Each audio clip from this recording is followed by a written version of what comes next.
State गव्हर्नमेंटनी याच्याशी related एक circular पूर्वी काढलं होतं. ते सर्क्युलर मॉडिफाय करून 9 जुलै 2019ला त्यांनी एक रिवाइज्ड सर्क्युलर सेक्शन 79A म्हणजे कुठली रिडेव्हलपमेंटची प्रोसेस असेल तर बरेचसे लोक विचारतात सेक्शन 79A फॉलो झाला आहे का, आणि सेक्शन 79A फॉलो झाला आहे की नाही या बाबतीतच बऱ्याचशा वेळेला गोष्टी दुर्लक्षिल्या जातात.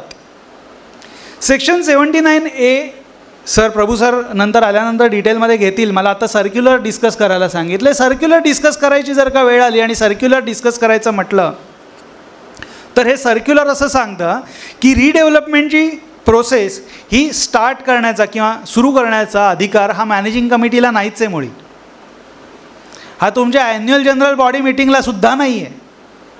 जर का रिडेव्हलपमेंट करायची असेल तर सेक्शन 79Aच्या सर्क्युलरप्रमाणे असं सांगितलं गेलेलं आहे की सोसायटीतल्या 20% मेंबर्सचं म्हणजे 20% सभासदांचं एक ग्रुप बनायला पाहिजे. त्या 20% सभासदांनी एक ॲप्लिकेशन द्यायला पाहिजे आणि ते ॲप्लिकेशन मॅनेजिंग कमिटी पुढे ठेवलं गेलं ज्या मोमेंटला त्या मॅनेजिंग कमिटीने त्याच्यावर त्वरेने ॲक्शन घ्यायची की 20% मेंबर्सनी ज्या मोमेंटला सांगितलं तुम्हाला की रिडेव्हलपमेंट करायचं आहे त्यानंतर मॅनेजिंग कमिटीने त्यांची कमिटी मीटिंग लगेच घ्यायची आहे. ती कमिटी मीटिंग घेतल्यानंतर त्या कमिटी मीटिंगमध्ये ठरवायचं आहे की अशा पद्धतीचं रिडेव्हलपमेंट करण्याचं एक ॲप्लिकेशन मेंबर्सकडनं आलेलं आहे.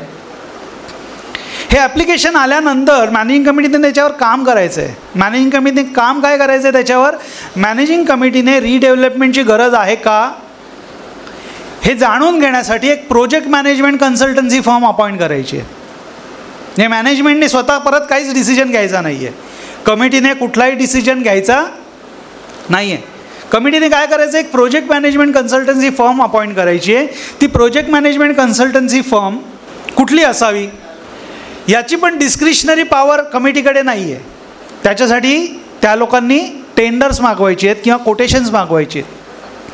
त्या कोटेशन्सप्रमाणे ती प्रोजेक्ट मॅनेजमेंट कन्सल्टन्सी तुम्ही प्लस मायनस करून जसे नॉर्मल कोटेशन्स पास करता त्या पद्धतीने not only on the financial aspect, कारण फायनान्शियल अस्पेक्ट हा वेगवेगळा असू शकतो. आम्ही कुठलंही काम सुरू करायला गेलो की लोक आम्हाला विचारतात की पैसे किती होतील. पैसे किती होतील हे त्याच्यावर ठरतं की तुमच्या कामासाठी आम्हाला वेळ किती घालवायचा आहे. So naturally project management consultancy firms पण अशाच पद्धतीने कोटेशन्स देतात की तुम्हाला काय काय काम करून अभिप्रेत आहे, त्याच्यात स्ट्रक्चरल ऑडिट पुन्हा करायचं आहे की नाही करायचं आहे, स्ट्रक्चरल ऑडिट करायचं आहे ते कुठल्या लेवलचं करायचं आहे, कसं करायचं आहे, टेस्टिंग करायचे आहेत की नाही करायचे आहेत, ओके तुम्ही आम्हाला पूर्णपणे अपॉइंट करणार आहात का फक्त आत्ताच्या रिपोर्ट पुरतं अपॉइंट करणार आहात. त्याच्यातले बरेचसे मुद्दे असतात. सो साधक बाधक विचार करून structural auditor project management consultancy firm appoint करायची. ती प्रोजेक्ट मॅनेजमेंट कन्सल्टन्सी फर्म त्यांचा एक रिपोर्ट देते. प्रोजेक्ट मॅनेजमेंट कन्सल्टन्सीचा जो काही रिपोर्ट आलेला असतो तो बरेचसे मेंबर्स म्हणतात की तो आम्हाला सगळ्या मेंबर्सना वाटा, आम्ही सगळे त्याच्यावर अभ्यास करू आणि नंतर त्याच्याप्रमाणे डिसिजन घेऊ. पण सर्क्युलर असं सांगतं सेक्शन 79Aचं की तो जो प्रोजेक्ट मॅनेजमेंटचा रिपोर्ट आहे तो कमिटीने डिस्कस करायचा असतो, कमिटीने त्याच्यावर अभ्यास करायचा असतो.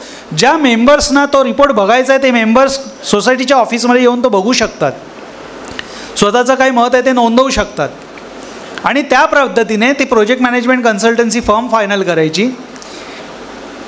ती project management consultancy firm final केल्यानंतर ती प्रोजेक्ट मॅनेजमेंट कन्सल्टन्सी फर्म त्यांचा अभिप्राय देईल किंवा रिपोर्ट देईल आणि त्या रिपोर्टप्रमाणे आता तुम्ही annual general body meeting call करायची जी स्पेशल जनरल कॅटेगरीमध्ये येते. स्पेशल जनरल मीटिंग कॉल करायची आणि त्या स्पेशल जनरल मीटिंगमध्ये तुम्ही तो रिपोर्ट डिस्कस करायचा आणि आता ठरवायचं की तुम्हाला रिडेव्हलपमेंट गरजेची आहे की नाही आणि ती करायची आहे की नाही.